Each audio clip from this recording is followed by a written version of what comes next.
বানাচ্ছি। পায়েস কি দিয়ে বানাচ্ছিস? চাল, চিনি, দুধ, কাজু, কিশমিশ দিয়ে।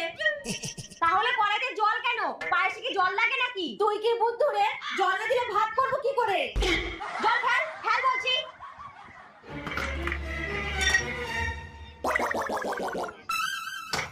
এবার আমি যা বলছি তাই কর। প্রথমে দুধ দে। আচ্ছা। এই, এটা কি? ঘোল। মানে তুই ঘোল দিয়ে পায়েস করবি? হ্যাঁ, দুধ তো পাইনি তাই ঘোল নিয়ে এসেছি। দুধের সাথে ঘোলে মেটাবো। ঘোল দিয়ে কখনো পায়েস হয়? আরে তুই জানিস এটা ঘোল, আমি জানি এটা ঘোল। পায়েস তো আর জানে না এটা ঘোল। চাল দিয়ে দে। হ্যাঁ, নে তুই বাদামটা ছাড়া।